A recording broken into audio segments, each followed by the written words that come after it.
Haleluya, selamat sore Bapak Ibu Saudara, Shalom. Bapak Ibu yang di rumah katakan Shalom. Siap berjumpa dengan Tuhan sore hari ini. Siap bertemu dengan kuasa Tuhan sore hari ini, katakan amin. Amin, haleluya, berikan kemuliaan yang terbaik bagi Tuhan. Mari berdiri bersama-sama di hadapan Tuhan. Angkat hatimu, angkat tanganmu ke surga. Bapa di surga, Bapa yang baik, sore malam hari ini kami bersyukur buat anugerah-Mu bagi setiap kami.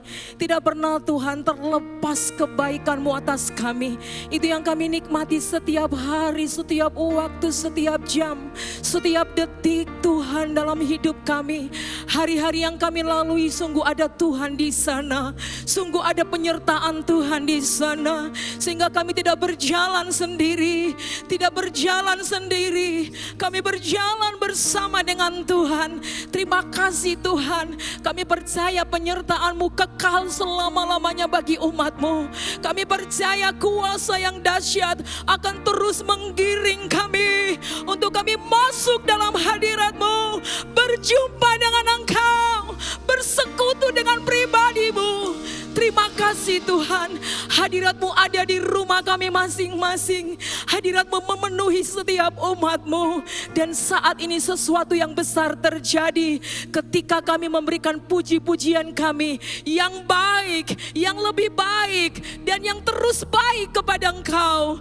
Di dalam nama Yesus, terima kasih Bapa, terima kasih. Inilah hati kami, inilah pujian kami. Kami naikkan hanya kepada Engkau saja.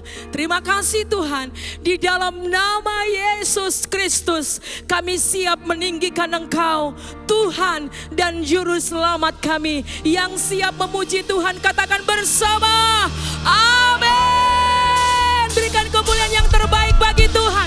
Berapa banyak di antara kita yang percaya bahwa Yesus adalah penyelamat-Mu, Dia penyembuh-Mu, Dia yang membebaskan engkau. Haleluya. Segala pujian, kemuliaan, hormat bagi Engkau Tuhan. Mari semua bertepuk tangan, come on.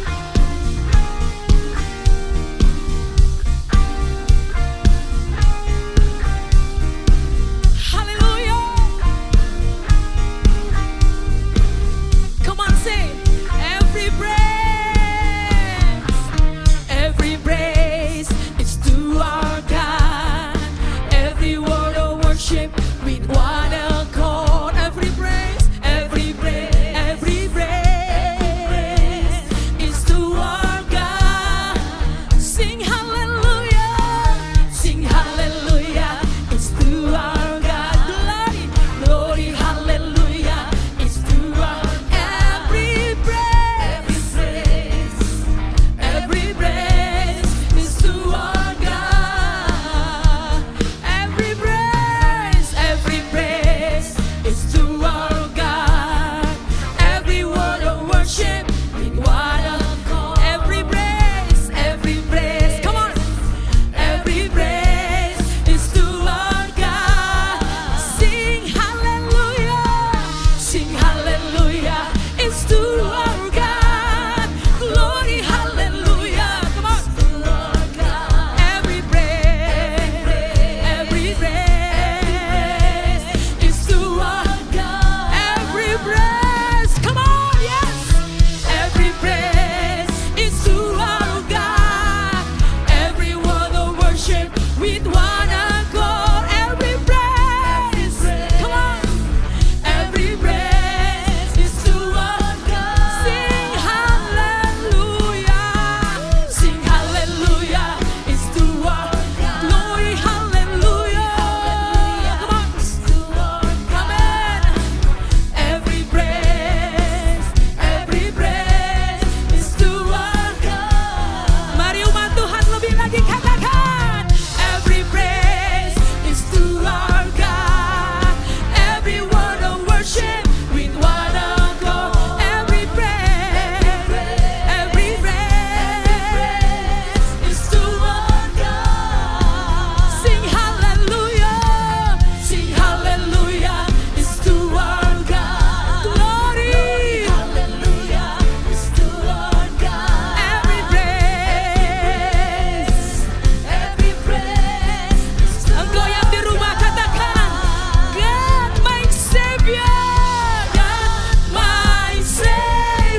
Boleh masih tetap jemaat Tuhan nyaringkan suaramu, come on semua.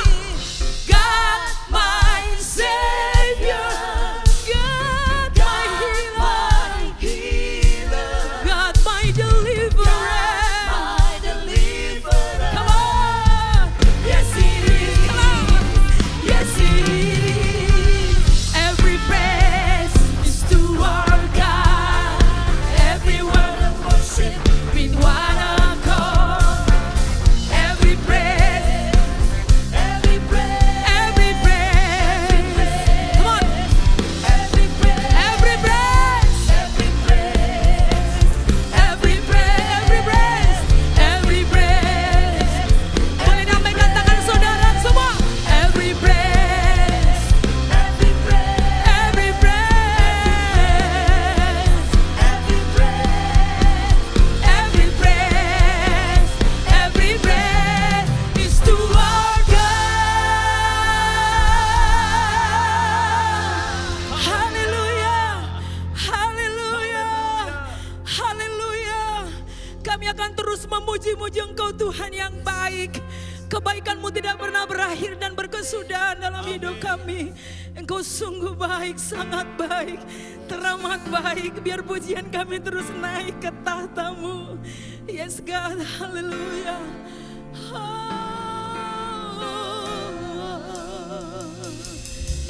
Haleluya. Yesus, Engkau luar biasa baik bagi hidup kami. Mari pejamkan matamu kepada Tuhan. Semua katakan, Yesus, Kau sungguh baik. Yesus, nama-Mu indah. Yesus, ku cinta Kau selalu. Ku tinggikan, ku agungkan selamanya. Yesus, Kau sungguh baik. Glory to God. Yesus, kebaikan-Mu mengalir Tuhan bagi umat-Mu. Mari rasakan kebaikan Tuhan. Rasakan kebaikan. Dia sangat baik bagi saudara dan saya. Angkat tanganmu, puji Dia. Ku mau memuji-Mu, ku selalu puji-Mu. Ku mau menyembah-Mu, ku selalu sembah-Mu. Kau yang layak terima semua pujian, kemuliaan hanya bagi Tuhan. Engkau yang merasakan kebaikan Tuhan, nyanyikan dengan sungguh. Yesus, Kau sungguh baik. Amin. Yesus, nama-Mu sungguh indah. Nyatakan rasa cinta-Mu kepada Tuhan. Yes. Ku cinta Kau selalu. Ku tinggikan, ku agungkan selamanya. Ku mau memuji-Mu. Angkat tanganmu tinggi-tinggi. Angkat wajahmu, tadakan wajahmu kepada Tuhan.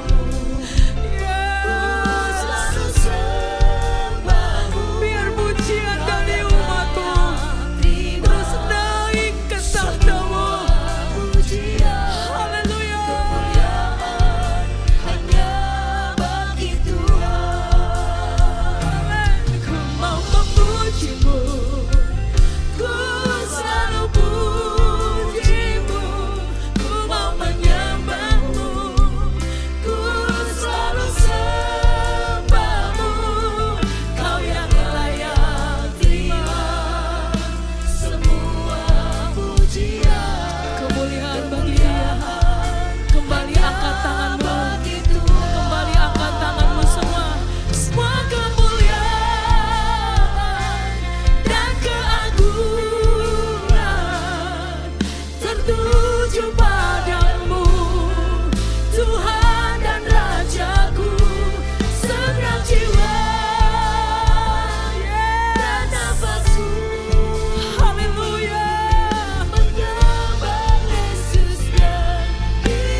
terus naikkan pujian syukurmu kepada Tuhan.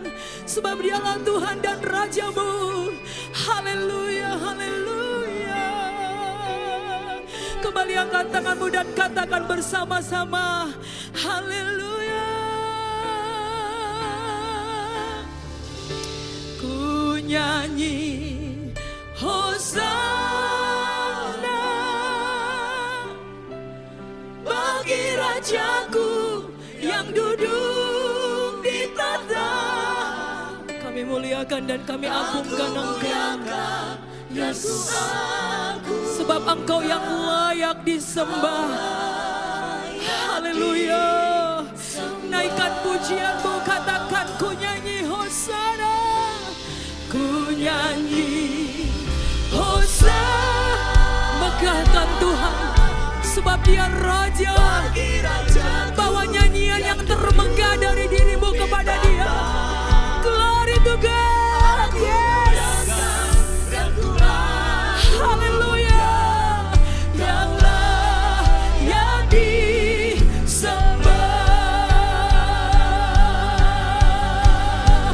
Say Hosana. Hosana.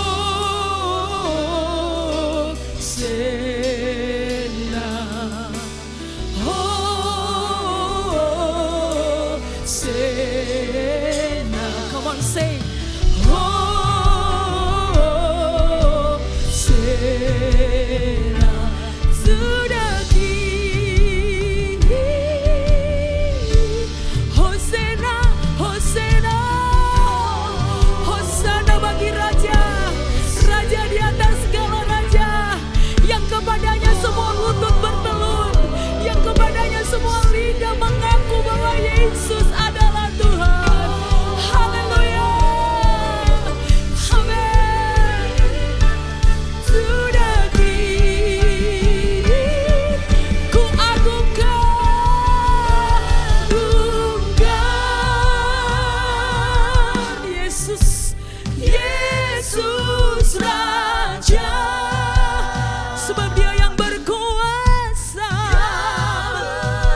kami diberi kesempatan untuk menghampiri tahta anugerah-Mu. Satu perkara yang kami sangat membutuhkan, yaitu kasih-Mu Tuhan. Biar kasih-Mu mengalir dalam hati kami.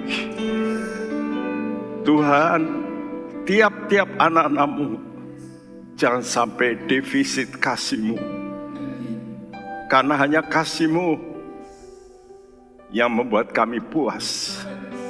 Kami akan merasa cukup dan cukup. Apapun yang terjadi, kami berkata kasih-Mu cukup bagi kami. Terima kasih. Berfirmanlah Tuhan dan kami siap untuk mendengar. Terima kasih Bapa di sorga. Terima kasih buat pemberian kasih-Mu, yaitu Yesus dan Roh Kudus untuk kami. Dalam nama Tuhan Yesus, kami panjatkan doa kami. Haleluya. Amin. Shalom teman-teman sekalian. Kita berjumpa kembali dalam pendalaman Alkitab. Kita sedang masuk akhir zaman. Dan Tuhan memperingatkan satu peringatan, bahwa pada akhir zaman kasih kebanyakan orang menjadi dingin. Dan kata kasih di situ bukan kasih manusia, karena ditulis agape. Jadi ini pasti kasihnya orang Kristen. Kasih kebanyakan orang Kristen menjadi dingin. Dan oleh karena dingin itulah lalu orang itu lalu bergeser. Ya, sama dengan pasangan suami dan istri. Kalau kasih itu sudah meredup, lalu mulai bergeser. Selama beberapa waktu ini kita memberikan judul pendalaman Alkitab, yaitu kembalilah kepada kasih-Ku. 2 minggu yang lalu saya katakan, hati-hati. Jangan sampai kita hanyut bergeser dari satu hal yang penting ini, yaitu kasih Allah. Surat Ibrani pasal 2 memperingatkan, bagaimana Allah untuk menyelamatkan manusia, Dia mengerahkan habis-habisan segala hal yang besar-besar. Apa itu? Pertama, hal yang paling besar, Allah sendiri turun menjadi manusia. Itu pengorbanan terbesar. Lalu Dia memberikan Roh Kudus. Allah Roh Kudus turun juga. Dia memberikan juga hamba-hamba Tuhan yang sedia mati, yang banyak dibunuh. Dan itu terjadi. Dia kerahkan seluruh malaikat. Untuk apa? Untuk membuat orang bisa percaya. Karena itu surat Ibrani 2 ayat pertama dikatakan, karena itu harus lebih teliti kita memperhatikan apa yang telah kita dengar. Ini kuncinya. Jadi kalau saudara mau menerima kasih Allah, saudara harus memperhatikan apa yang Anda dengar. Ya, saudaraku, ini sangat-sangat urgent, sangat penting, yaitu memperhatikan. Banyak kali kita mendengar firman Tuhan, kita cuma dengar dan dengar, tapi tidak memperhatikan. Ya, kasih Allah itu seperti benih kasih yang ditaburkan dalam hati melalui firman anugerah. Firman Allah dalam Kisah Rasul 20 dikatakan, Paulus berkata, aku serahkan kamu kepada firman anugerah. Artinya ini satu anugerah.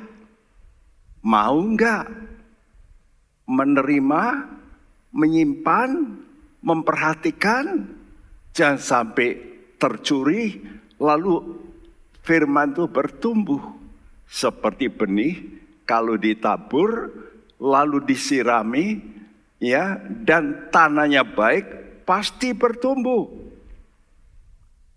Nah, kita melihat bagaimana caranya Allah menjadikan Yesus itu wujud kasih Allah. Yohanes 3 ayat 16 mengatakan demikian besar kasih Allah kepada dunia sehingga dia memberikan apa? Anaknya. Jadi wujud kasih Allah itulah Yesus. Banyak orang berkata, aku kok tidak merasakan kasih. Ya kenapa? Karena saudara tidak mau menerima wujud ini lebih dulu. Yesus. Dan Yesus itu adalah firman. Sekali lagi, orang bisa defisit kasih. Karena dia kurang memperhatikan firman Tuhan. Karena itu, Anda yang di rumah, baca Alkitab. Dan coba, bukan baca biasa, tapi minta dihidupkan. Ya, jangan sampai menjadi huruf-huruf. Tapi dihidupkan dengan apa? Dengan roh. Nah, Roh Kudus inilah yang menghidupkan firman itu.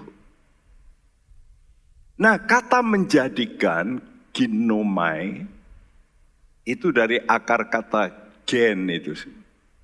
Nah, kalau kata gen ditambah dengan generate itu artinya sesuatu yang menghasilkan. Jadi kata ginomai sendiri, to cause to be, membuat menjadi ada, membuat menjadi ada, dari yang tidak ada menjadi ada. Melalui apa, melalui yaitu gen Allah. Dan gen Allah itu adalah firman yang menghasilkan seperti benih. Benih itu kecil, tapi kalau ditabur jadi pohon, berbuah. Dari mana, Dari benih.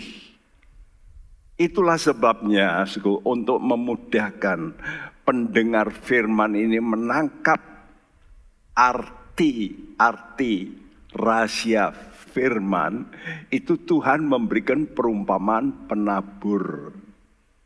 Ya, ulang-ulang cerita penabur ini bermacam-macam. Ya.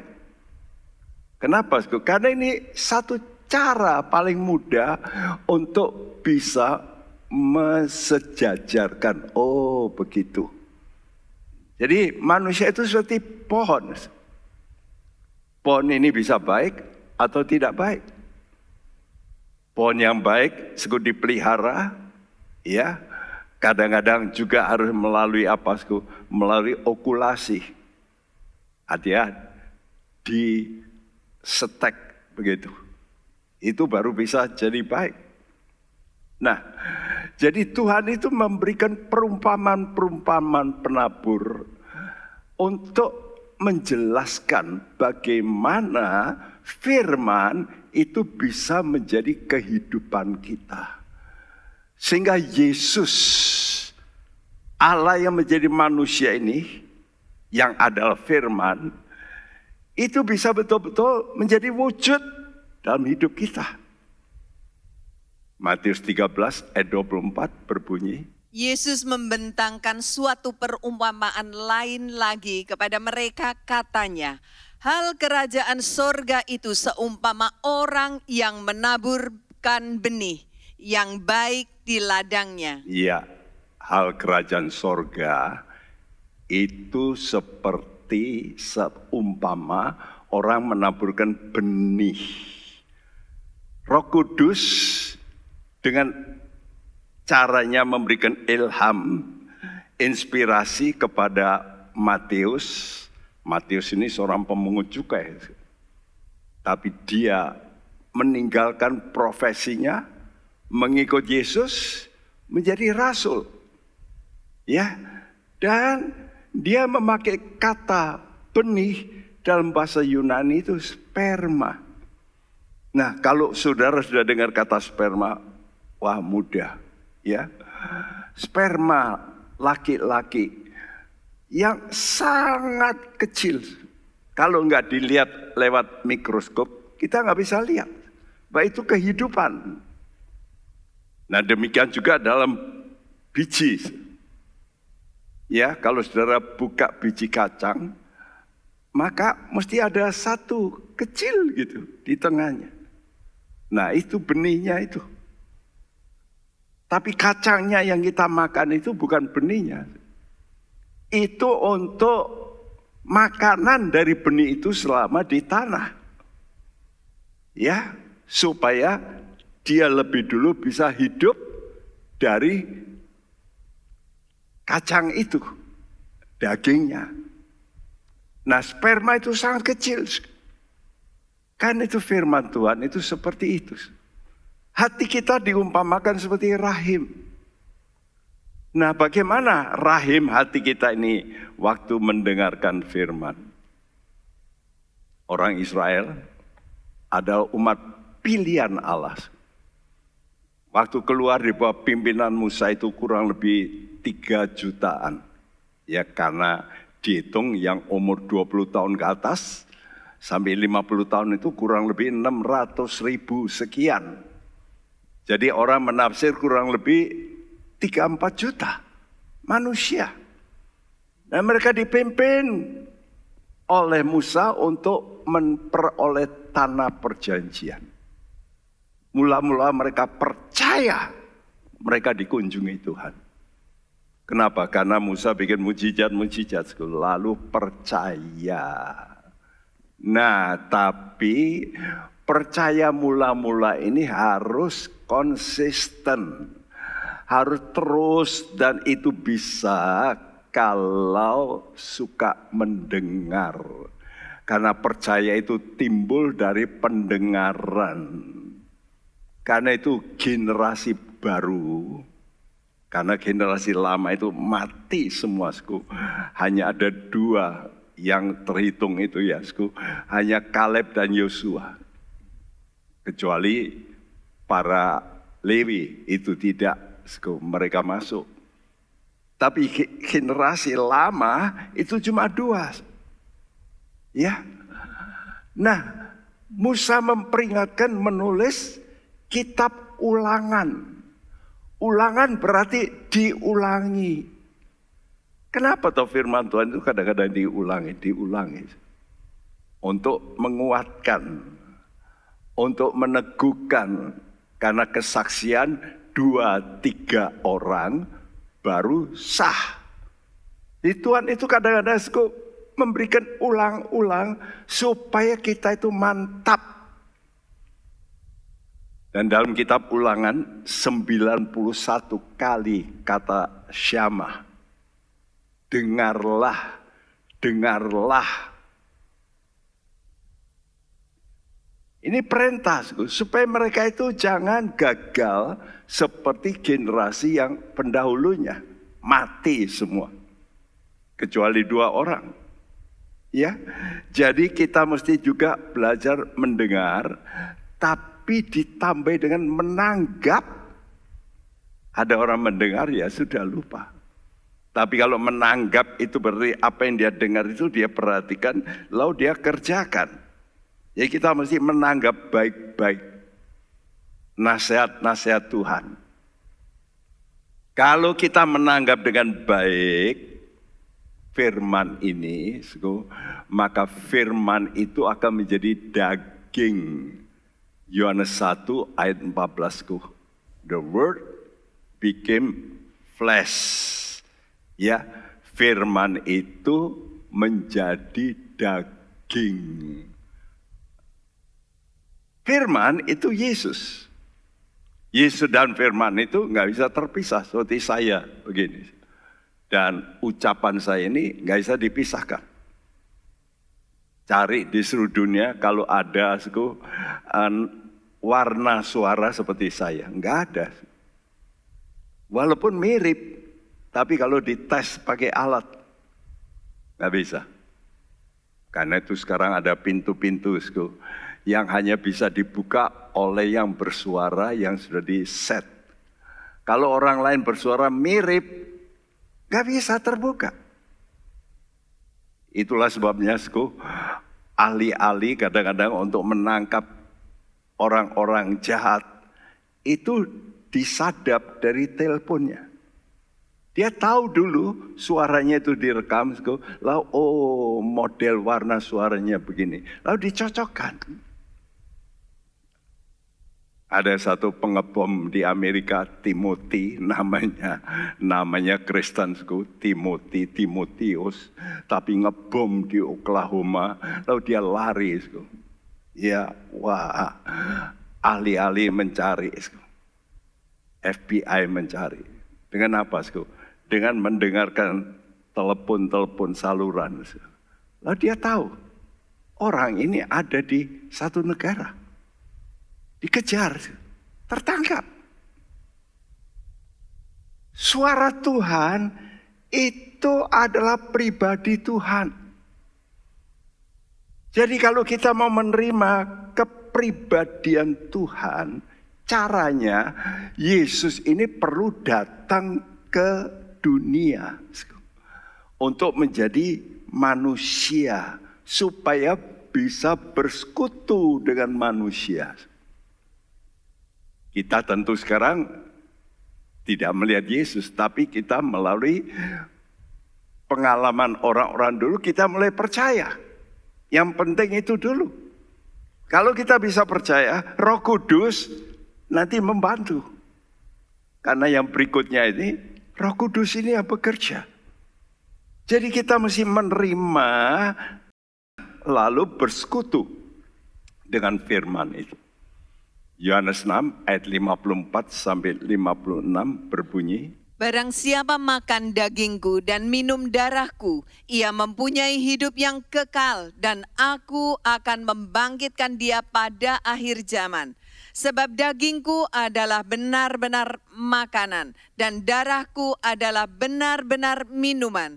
Barang siapa makan dagingku dan minum darahku, ia tinggal di dalam aku dan aku di dalam dia. ya, ini bahasa Alkitab kadang-kadang sukar dicerna. Sehingga kalau orang dengar makan dagingnya Yesus berarti kanibal. Tapi menunjukkan kalau Anda makan sesuatu itu akan terproses menjadi darahmu, bukan? Dan darahmu itu kualitasnya menunjukkan makanan itu. Misalnya saudara suka makan lemak, darahmu apa? Penuh lemak. Karena itu waktu saya di Australia dulu beberapa bulan di sana, saudaraku, kalau saya ke kamar mandi itu baunya sapi. Kenapa sih? Karena mereka terus minum susu. Susu tiap hari. Ya. Jadi itu memberikan bau. Nah, jadi kita juga begitu. Kata Tuhan, siapa yang makan dagingku dan minum darahku. Jadi kita mesti makan perkataan Tuhan itu, firman, ya, begitu rupa sampai kita ini nanti bersekutu dengan Tuhan secara heran.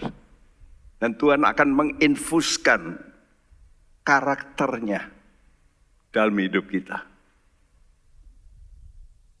Tidak heran, iblis itu paling benci kalau saudara dengar firman. Karena itu dalam perumpamaan penaburan pertama itu jatuh di jalan, lalu dimakan burung.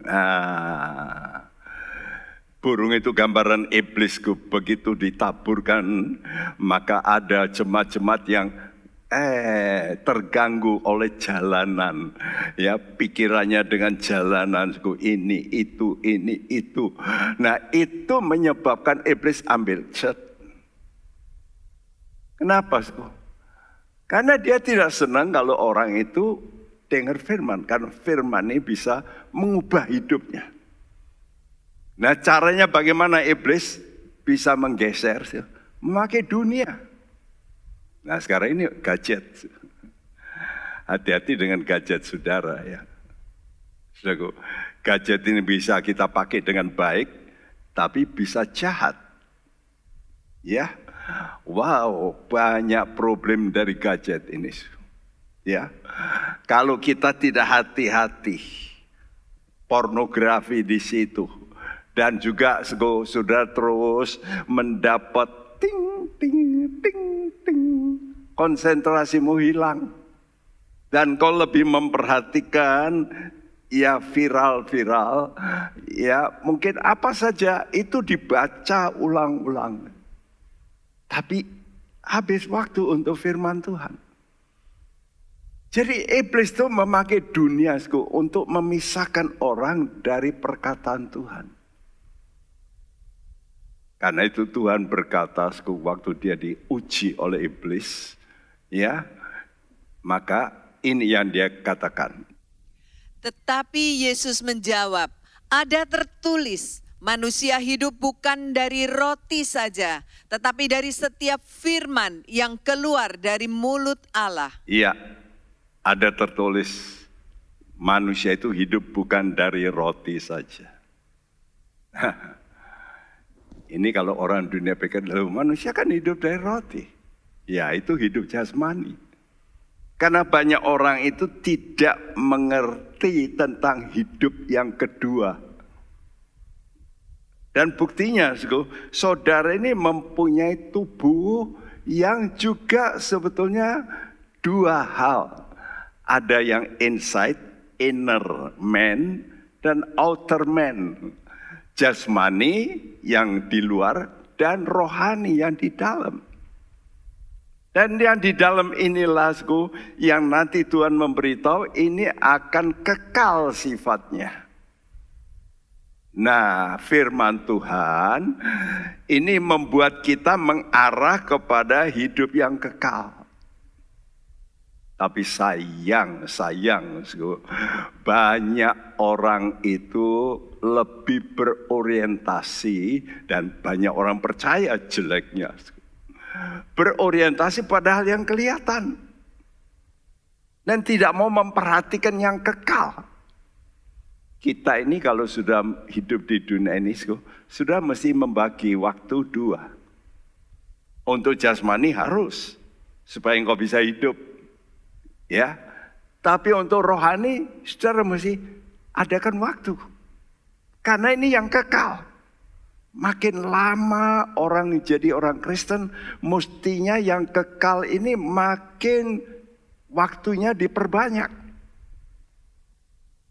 Syukur sekarang saya makin tua, karena sudah ada banyak yang membantu, sehingga saya lebih banyak bisa baca Alkitab. Ini penting karena ini yang akan kekal sifatnya. 2 Korintus 4 ayat 17 dan 18. Sebab penderitaan ringan yang sekarang ini mengerjakan bagi kami kemuliaan kekal yang melebihi segala-galanya, jauh lebih besar daripada penderitaan kami. Sebab kami tidak memperhatikan yang kelihatan, melainkan yang tidak kelihatan. Karena yang kelihatan adalah sementara, sedangkan yang tak kelihatan adalah kekal. Ya, sudah lihat? Yang kelihatan itu sementara. Apa saja yang sudah lihat? Semua sifatnya sementara. Setelah itu, hilang. Waktu engkau mati, putuslah. Karena itu Paulus berkata, kami tidak memperhatikan yang kelihatan. Boleh kita ini hidup juga yang kelihatan. Tapi jangan fokus kita kepada yang kelihatan. Itu maksud Paulus. Nah kalau kita mau mengikuti yang kekal, yang benar. Karena benar itu kekal. 1 tambah 1 nanti 1 juta tahun lagi, tetap 2 itu kekal. Nggak akan berubah, nggak bisa evolusi. 1 tambah 1 nanti 2,11, nggak bisa. Tetap 1 tambah 1 itu 2. Ya, kebenaran itu kekal. Jadi coba kita ini konsisten dengan kebenaran. Iblis itu ingin menipu.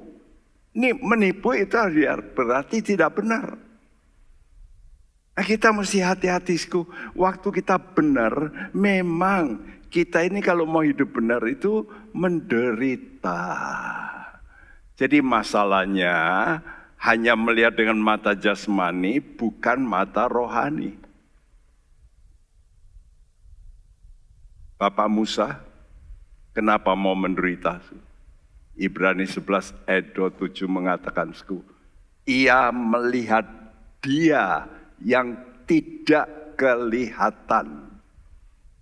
Jadi Musa melihat Tuhan yang tidak kelihatan. Kenapa kok bisa percaya? Ya timbul dari pendengaran firman. Ya, Roma 10 mengatakan rema, bukan logos. Rema itu artinya firman yang khusus untuk pribadi seseorang. Seperti kalau ada ini, air minum. Kadang-kadang ditulis diambil dari gunung ini. Tapi Anda kan tidak pergi ke gunung itu, pasti ada airnya. Tapi ini dikemas. Lalu waktu ditaruh di meja, ini untuk saya. Nah, ini semacam ini. Barangkali kita suka dengan firman Tuhan, tapi kadang-kadang, oh ini cocok untuk dia. Mestinya itu untuk Anda. Rema. Kenapa hal yang kekal ini sulit dimengerti? Karena manusia itu tidak mengetahui realita hidup setelah mati. Kan semua orang tidak pernah mati. Kalau sudah pernah mati, baru ngerti. Oh iya, kok ada sesuatu yang lain ya? Nah kita semua tidak pernah mati. Mungkin ngalami sebentar, tapi hidup lagi. Mati suri. Ada orang bisa melihat dalam penglihatan. Karena itu Yesus, dia sebagai pendidik, mau menjelma jadi manusia. Contoh ini loh saya. Kamu lihat saya mati. Saya dihajar. Saya disalibkan, saya dikubur.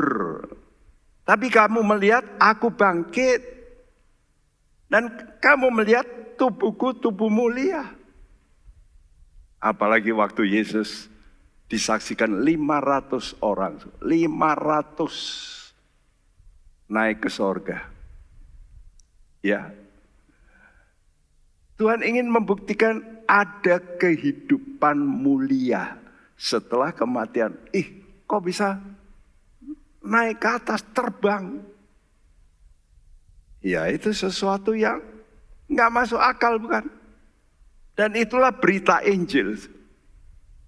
Injil itu menceritakan tentang Yesus yang berinkarnasi, yang dibunuh, yang bangkit, yang naik ke sorga dan akan datang kembali. Saudara, nah jadi sisi gelap ini yang kita tidak ngerti ini, karena ini hal-hal yang sebetulnya rohani itu sesuatu yang bukan real, ya sekarang, tapi betul real nanti itu rohani. Karena itu banyak orang nggak bisa terima yang rohani.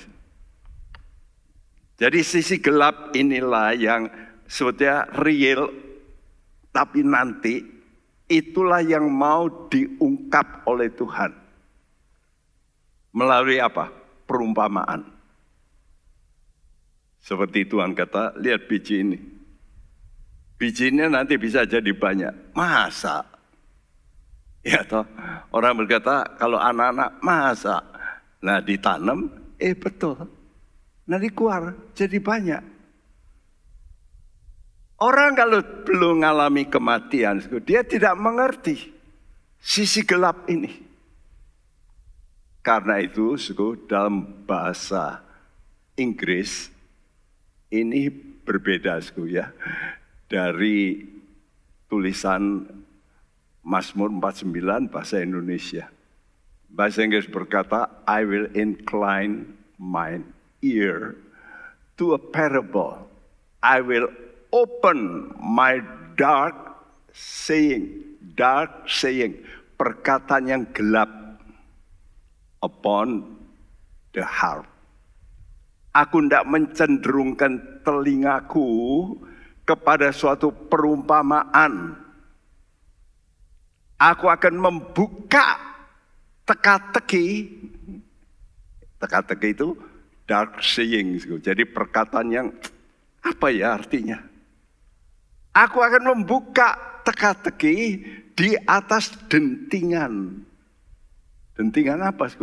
Kalau bahasa lain katakan petikan harp. Ini kerjaannya dari Daud. Dia suka menyanyi. Waktu dia memuji-muji Tuhan, Tuhan kasih tahu ini loh. Jadi betapa pentingnya menyanyi. Jangan sepelekan. Ada orang-orang yang, aku mau dengar firman. Datangnya persis firman Tuhan disampaikan, dia datang, dia dengar. Nyanyi nggak mau. Nggak bisa. Ini jelas berkata, aku tidak mencenderungkan telingaku kepada suatu perumpamaan, sesuatu yang sisi gelap ini. Aku akan membuka teka-teki, kata Tuhan, di atas dentingan, di atas pujian.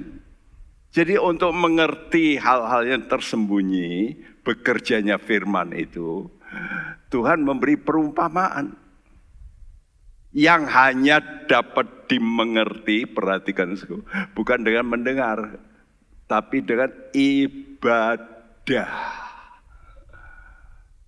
Nah ini yang saya khawatirkan. Kalau banyak orang suka online, ya hanya online, dia dengar firman. Tapi kalau memuji, saya khawatir. Dia dengar, ya nyanyi-nyanyi, dia nggak nyanyi di rumah. Dia nggak bisa semangat. Coba kalau kumpul. Justru pujian ini yang akan membuka.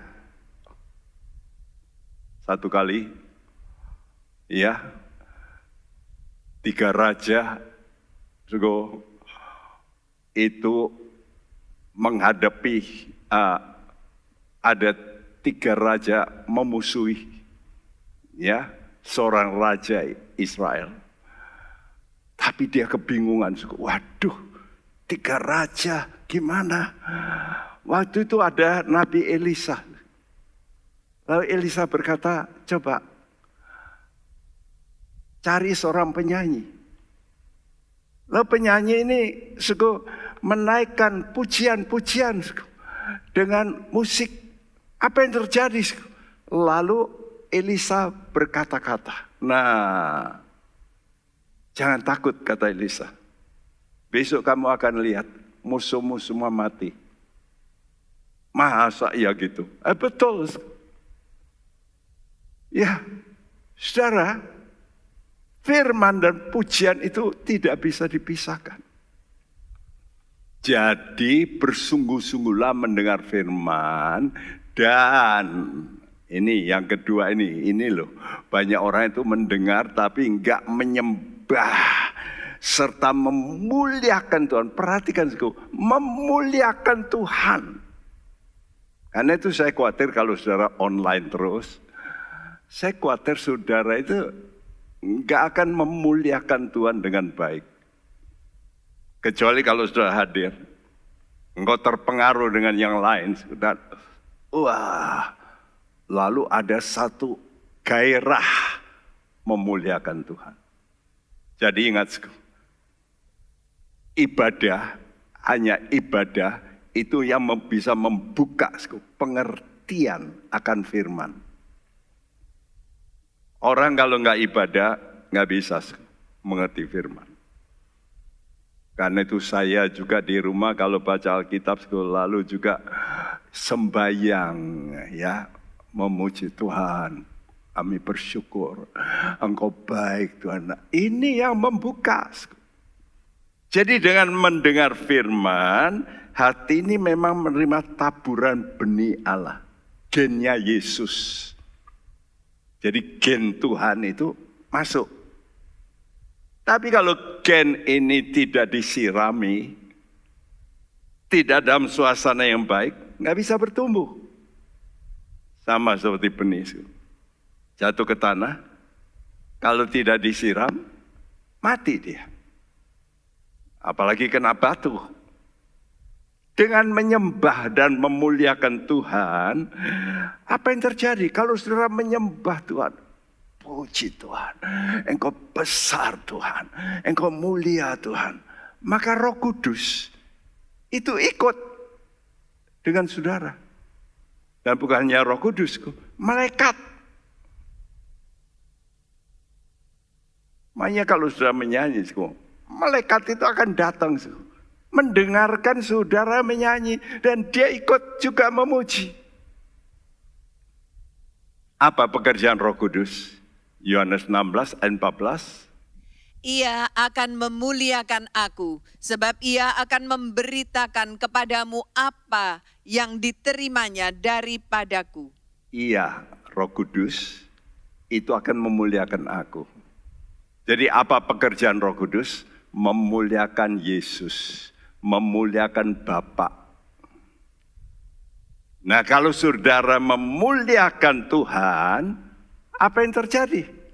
Roh Kudus, dia melihat hatimu dan dia mulai ikut bersama dengan engkau.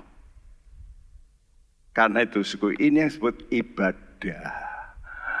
Ibadah itu bukan cuma dengar online, tapi saudara tidak punya hati memuliakan Tuhan. Sorry, saya berkata ini supaya saudara ngerti. Banyak orang hanya mau dengar. Tapi kenapa ya kok nggak bisa ngubah hidupnya? Karena mereka mendengar, tapi tidak menanggap. Nah, kalau sudah dengar, misalnya janji seorang yang besar, aku kasih mobil. Wah, gimana tanggapan saudara?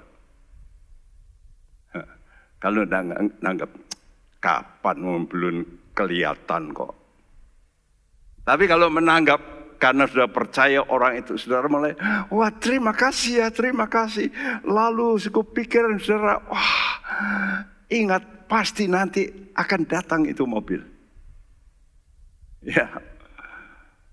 Jadi apa itu ibadah? Ibadah itu ada dua hal yang paling penting, yaitu mendengar firman. Waktu engkau mendengar firman, saudara sedang ditaburi dengan gen Allah. Kata gen itu, generate. Nah, gen ini nanti bisa menghasilkan generate.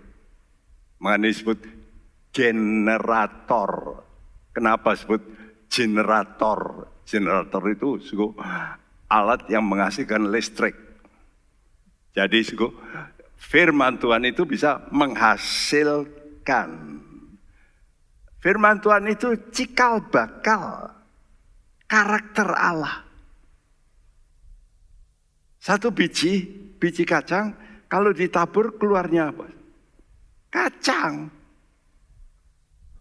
Bukan manggis, kacang.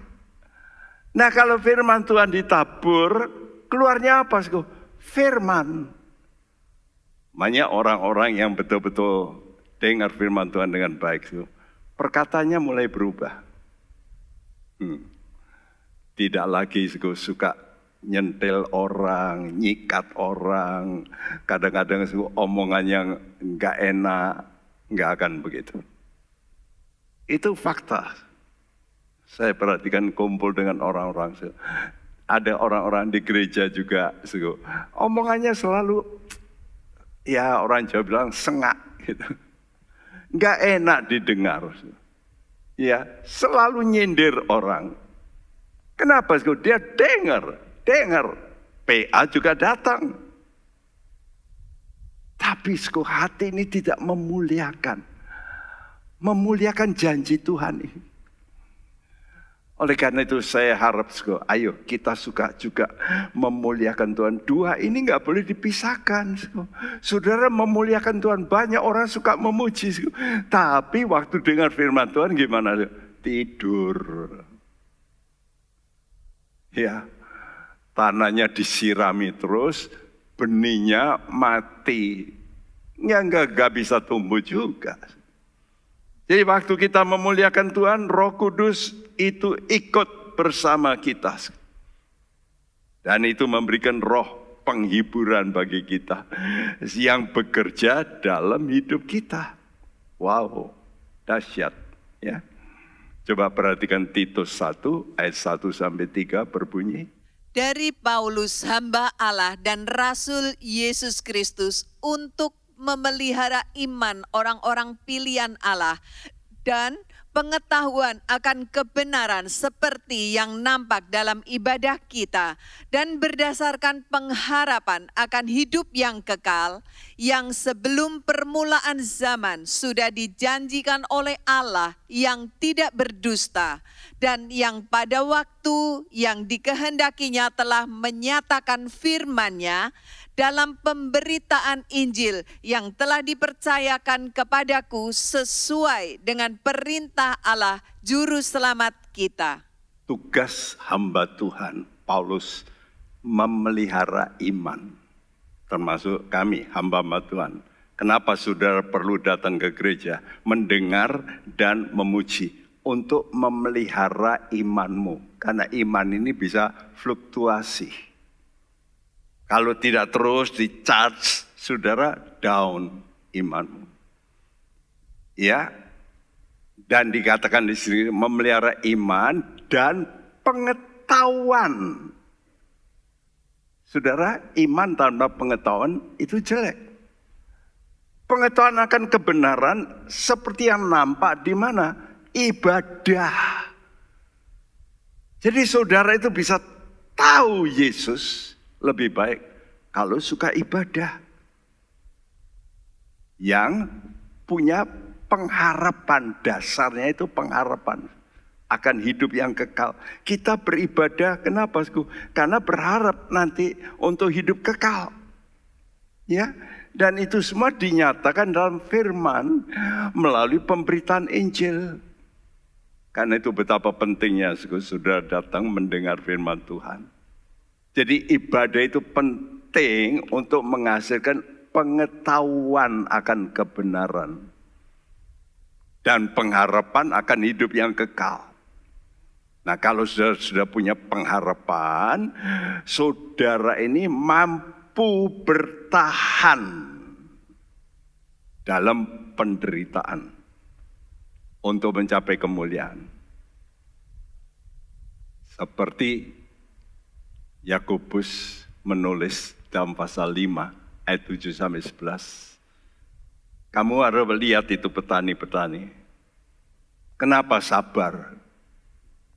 Ya, mencangkul, membajak, capek. Kenapa mereka? Karena mereka tahu apa yang ditabur itu pasti nanti keluar. Kadang-kadang kena banjir, habis.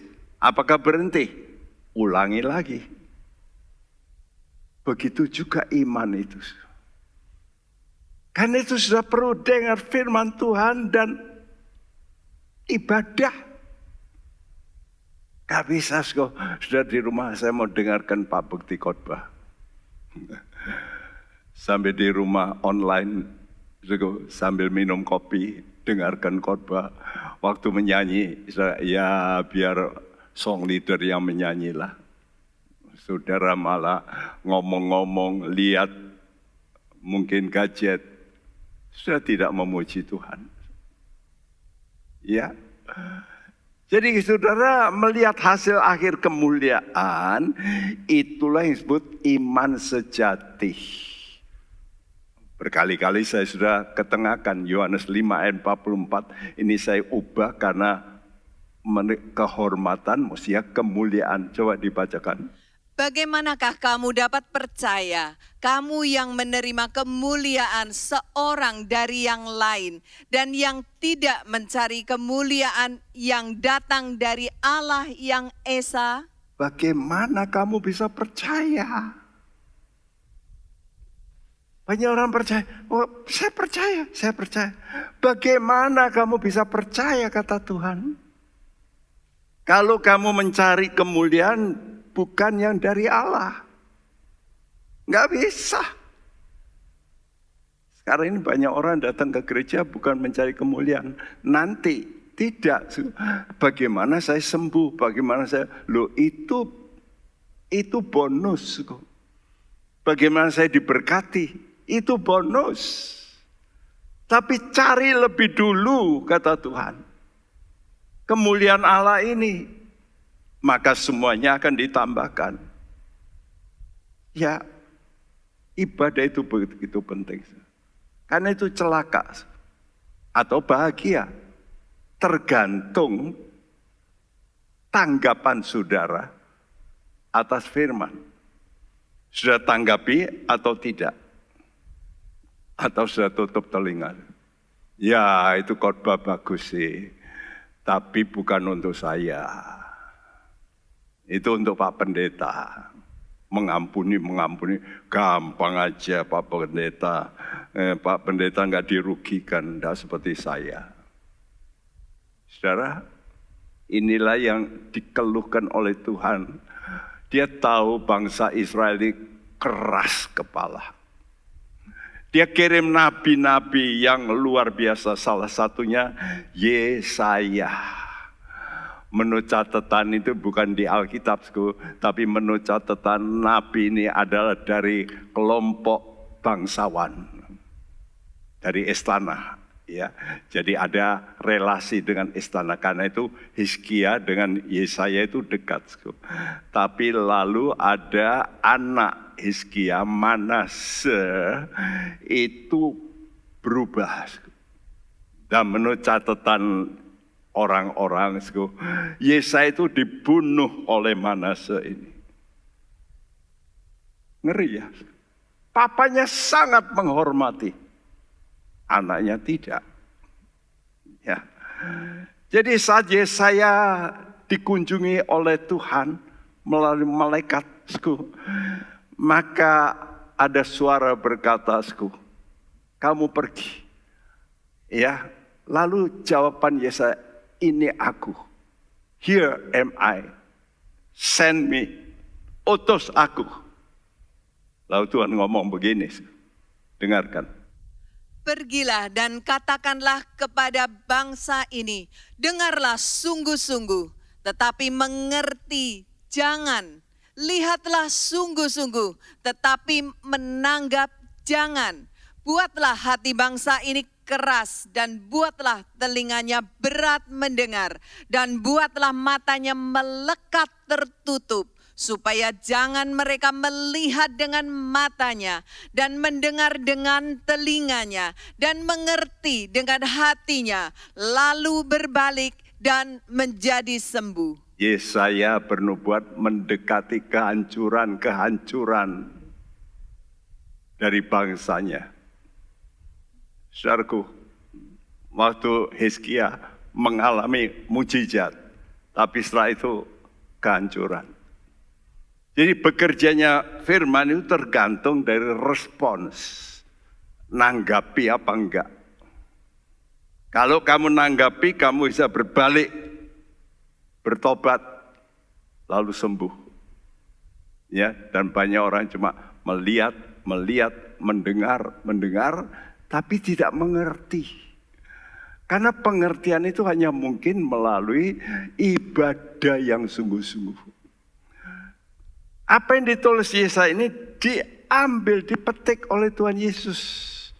Waktu dia bicara tentang penabur.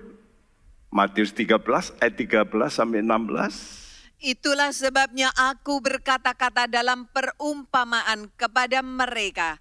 Karena sekalipun melihat, mereka tidak melihat. dan sekalipun mendengar, mereka tidak mendengar dan tidak mengerti. Maka pada mereka genaplah nubuat Yesaya yang berbunyi, kamu akan mendengar dan mendengar, namun tidak mengerti. Kamu akan melihat dan melihat, namun tidak menanggap, sebab hati bangsa ini telah menebal dan telinganya berat mendengar dan matanya melekat tertutup, supaya jangan mereka melihat dengan matanya dan mendengar dengan telinganya dan mengerti dengan hatinya, lalu berbalik sehingga aku menyembuhkan mereka. Tetapi berbahagialah matamu karena melihat dan telingamu karena mendengar. Iya, ada sego pancaindera yang penting, mata, telinga, lalu masuk hati. Ya, kamu melihat dengan matamu tapi tidak mengerti. Kamu mendengar dengan telingamu tidak mengerti. Tapi berbahagia kalau kita bisa melihat apa? Yaitu melihat kemuliaan itu. Oh, gitu toh. Tuhan mau bikin nanti kalau ikut Tuhan dengan benar, kita mulia. Kita diberi hidup yang kekal. Nah, kamu mendengar, kalau kamu tanggap, kamu taat. Ya, kalau kamu melihat, itu iman. Kalau kamu mendengar, itu taat. Maka kamu akan mengerti. Mengerti apa? Bahwa Kristus itu pengharapan kemuliaan. Wow, saudaraku. Jadi kita melihat gambar ini. Mata kita mesti melihat kemuliaan Tuhan. Ini penting. Telinga kita mesti mendengarkan firman. Kalau saudara bisa begitu, hatimu mengerti. Banyak orang tidak mengerti. Mengapa dia jadi orang Kristen? Oh, menjadi orang Kristen, ya nanti diberkati. Begitu ada problem, udah mundur. Karena tidak mengerti. Kenapa saleh-saleh Tuhan kalau kita baca, mereka menderita, mereka tetap setia. Berapa banyak misionaris yang harus menderita, bukan main. Bukan hanya itu, rasul-rasul. Kalau kita baca, rasul-rasul, banyak dari mereka mati syahid. Ya, Yohanes yang tidak mati syahid, dia pun menderita. Ya, saudara, ingat betapa pentingnya kita bertekun dalam pengharapan akan kemuliaan ini. Kalau saudara tekun, terus tekun, apa yang terjadi? Roh Kudus melihat hatimu yang ingin memuliakan Tuhan. Dan pekerjaan Roh Kudus itu memuliakan Tuhan. Karena itu kalau hatimu itu, pokoknya saya ingin memuliakan Tuhan. Ini komitmen saya. Karena itu doa harian, saya mesti ingat ajaran Tuhan. Kalau kamu berdoa, katakan apa? Bapa kami yang di sorga. Lanjutnya apa? Dikuduskanlah namamu, dimuliakanlah namamu. Itu sering saya ulangi dalam doa-doa pagi saya. Tuhan, aku berjanji mau memuliakan namamu. Pakai hidupku Tuhan. Untuk memuliakan namamu. Biar itu menjadi komitmenku kepadamu Tuhan. Bukan untuk menang kalau berkelahi. Mungkin kalah, gak apa-apa. Saudara tidak balas dengan kata-kata yang jahat. Itu memuliakan Tuhan. Engkau mengampuni orang yang menyakiti, itu memuliakan Tuhan. Roma 5 ayat 1-5. Sebab itu kita yang dibenarkan karena iman, kita hidup dalam damai sejahtera dengan Allah oleh karena Tuhan kita Yesus Kristus. Oleh Dia kita juga beroleh jalan masuk oleh iman kepada kasih karunia ini. Di dalam kasih karunia ini kita berdiri dan kita bermegah dalam pengharapan akan menerima kemuliaan Allah. Nah, di sini bermegah. Bermegah itu artinya bangga untuk nanti kemuliaan Allah. Tapi ini bukan pengharapan. Terus. Dan bukan hanya itu saja, kita malah bermegah juga dalam kesengsaraan kita.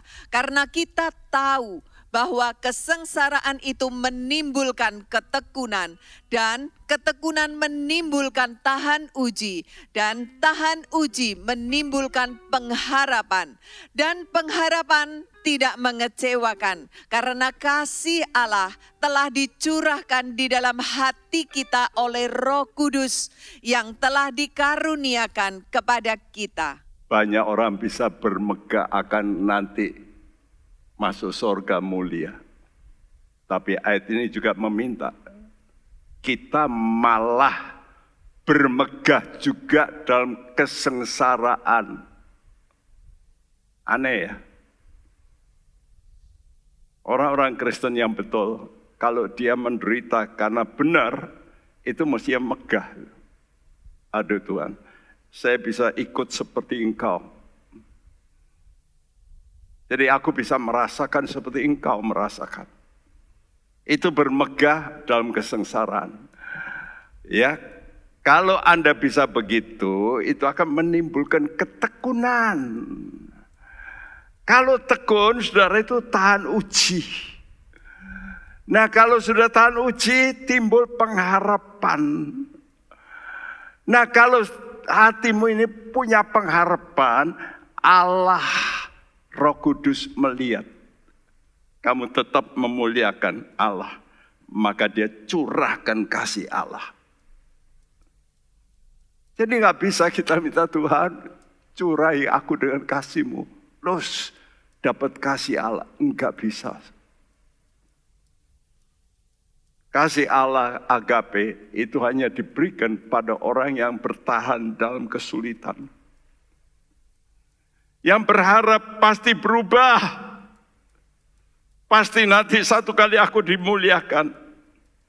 Kasih agape itu dicurahkan oleh Roh Kudusku dalam hati yang berharap sama Tuhan. Karena itu saya ajak kepada saudara untuk minta Roh Kudus penuhkan saya. Hatiku ini seperti bejana. Aku minta Engkau penuhi. Hatiku aku bawa ke sungai-Mu Tuhan. Dan penuhi aku dengan aliran Roh Kudus-Mu. Mari kita datang pada Tuhan. Kita minta Roh Kudus bantu saya. Bantu saya supaya saya bisa bertahan. Bantu saya supaya saya bisa melakukan rencana Tuhan. Pakai hidupku.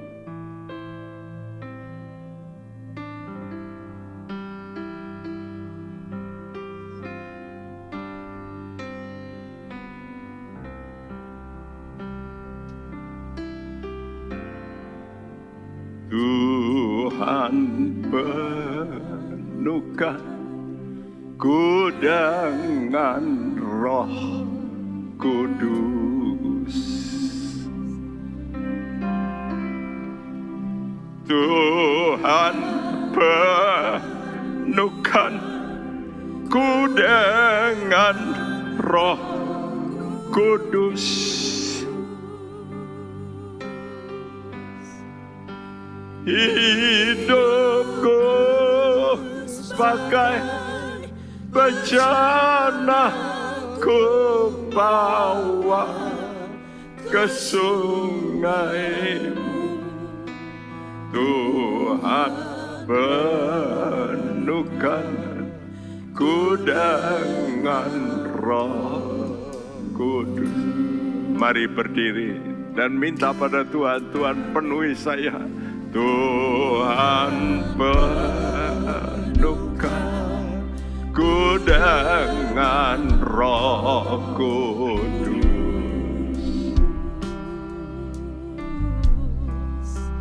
Tuhan penuhkan ku dengan Roh Kudus. Katakan hidupku supaya bejana Tuhan. Hidupku sebagai bejana ku bawa ke sungai. Tuhan penuhkan ku dengan Roh Kudus. Roh Kudus akan mencurahkan kasih.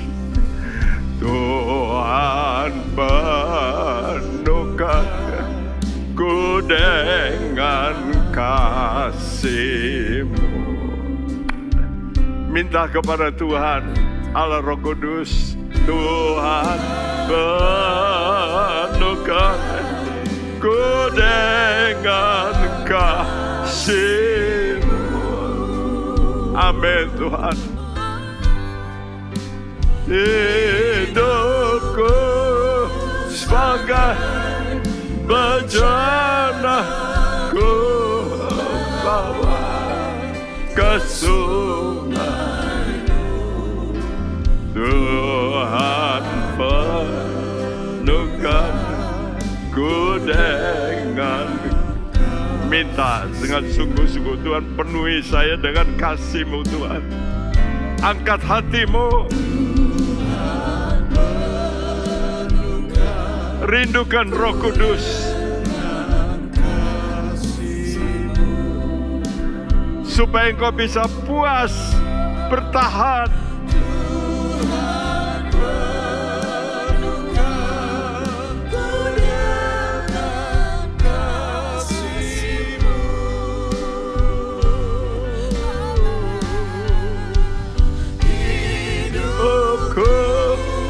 Sebagai bejana ku bawa ke sungai. Penuhi kami Tuhan.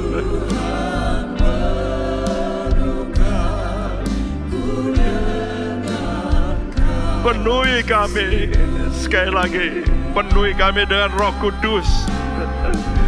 Tuhan penuhkan. Oh Jesus, Allah Roh Kudus, mari penuhi anak-anak-Mu.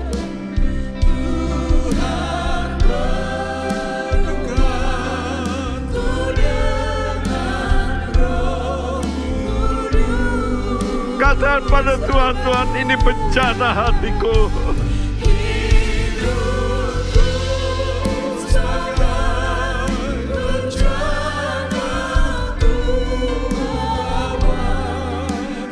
Yes Tuhan, ya Tuhan, Yesus, yes Tuhan, hidupku sebagai bencana, ya, amin. Oh Jesus, come, Lord Spirit, come.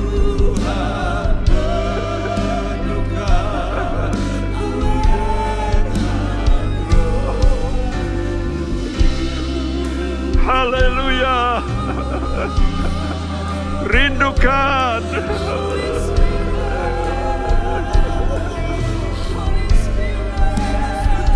Oh yes Lord.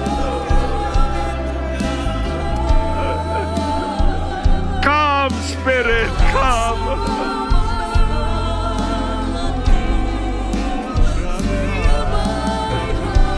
Penuhkan anak-anak-Mu.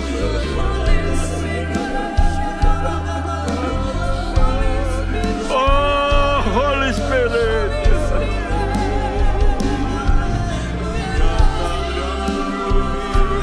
Oh Holy Spirit.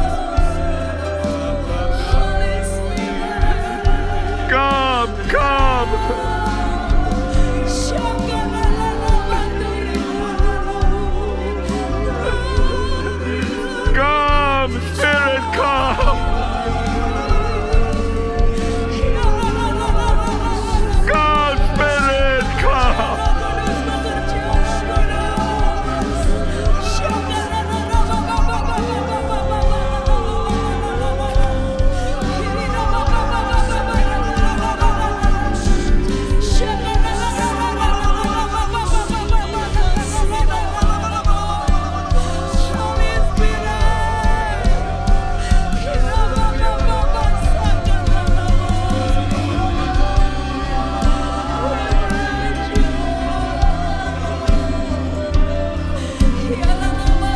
Oh, hallelujah. Haleluya. Penuhi, penuhi, penuhi Tuhan. Penuhi kami Tuhan. Hadirat-Mu, yes Lord.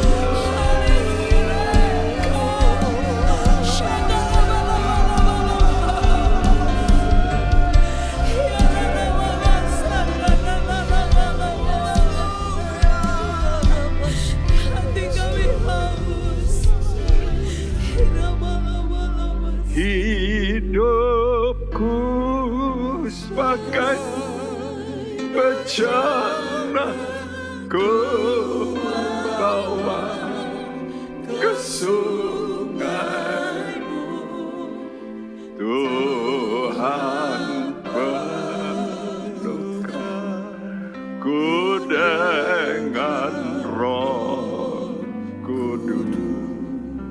Itulah permohonan kami Tuhan, supaya senantiasa hati kami penuh dengan Roh Kudus. Karena kami tahu itu tanda bahwa Engkau menetap dalam diri kami. Engkau bukan hanya mengunjungi, tapi Engkau berdiam dalam hati kami. Dan kalau Engkau berdiam dalam hati kami, pasti akan berbuah.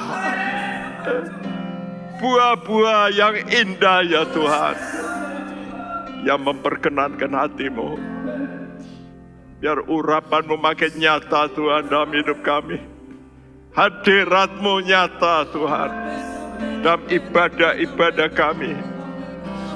Supaya kami makin mengenal Engkau, mengetahui kebenaran. Sehingga kami punya harapan yang kuat Tuhan. Terima kasih. Terus berfirman, terus berkata-kata Tuhan melalui Roh-Mu. Dan supaya kami terus diinsafkan, kami perlu bertobat senantiasa.